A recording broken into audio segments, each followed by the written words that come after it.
CM Chandrababu కుట్రకు దేవుడైనా బలవ్వాల్సిందేనన్నారు స్టేట్ కోఆర్డినేటర్ సజ్జల రామకృష్ణారెడ్డి. తిరుమల లడ్డూ విషయంలో విచారణ పక్కదారి పట్టిస్తున్నారని మండిపడ్డారు. సిట్ బృందంలో తన వారిని పెట్టుకుని కేసును పక్కదారిని పట్టిస్తున్నారని విమర్శించారు. రేపు జరగబోయే మెడికల్ కాలేజీల ర్యాలీలను పక్కదారి పట్టించడానికే లడ్డూ విషయాన్ని తీసుకొచ్చారని ఆరోపించారు. నిజంగా కల్తీ జరిగితే వెంటనే చర్యలు ఎందుకు తీసుకోలేదని ఆయన ప్రశ్నించారు. దేవుణ్ణి అడ్డం పెట్టుకుని ఎందుకు రాజకీయాలు చేస్తున్నారని అన్నారు. భక్తుల మనోభావాలు దెబ్బతీయాలని చూస్తున్నారని మండిపడ్డారు.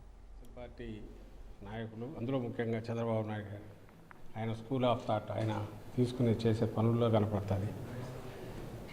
అది ప్రజలైనా సరే, ప్రత్యర్థులైనా సరే, ప్రజలు, రాష్ట్రం, ఆఖరకు దేవుడైనా సరే, దాన్ని తన స్వార్థం కోసం, స్వార్థపర రాజకీయాల కోసం ఏ లెవెల్కైనా దిగజారి ఎట్లా వాడుకుంటారు ఆయన చంద్రబాబు నాయుడు అనేది మరోసారి ఆయన బయట పెట్టుకున్నాడు. ఐ థింక్ ఆయన వచ్చిన 2024 సెప్టెంబర్లోనూ ఎప్పుడో ఫస్ట్ అప్పుడున్న ఏదో క్రైసిస్ వస్తుందో డైవర్ట్ చేయాలి ఇమ్మీడియట్.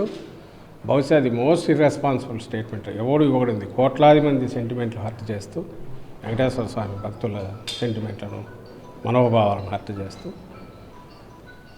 లడ్డూ ప్రసాదంలో జంతువులకు యానిమల్ ఫ్యాట్ కలుపుతున్నారు, కలిపిన సప్లై చేశారని వైల్డ్ అలిగేషన్ చేశారు.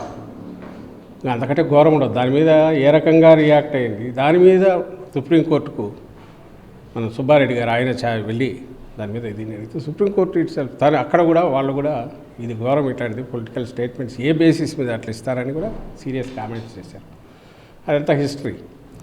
ఆ తర్వాత దాని మీద సిట్ అనే పేరుతో వేస్తే మొత్తం తన వాళ్ళని ఇక్కడ పెట్టి, ఇక్కడ ఇన్వెస్టిగేషన్ ఆఫీసర్లు చూసినా, ఇంకొకరు చేసినా, ఆ మధ్య ఇప్పుడు ఎవరినైతే అరెస్ట్ చేశారో చిన్నప్పన్ అని 2 నెలల క్రితం ఎప్పుడో అతన్ని తీసుకెళ్ళి భయంకరంగా హెరాస్ చేసి ఒత్తిడి తీసుకొచ్చి సుబ్బారెడ్డి పేరు చెప్పమని, నేను తప్పిస్తామని చెప్పారని, ఇవన్నీ అన్నారని చెప్పి అతను వీడియో కూడా రిలీజ్ చేశాడు. కోర్టు కూడా వెళ్ళాడు.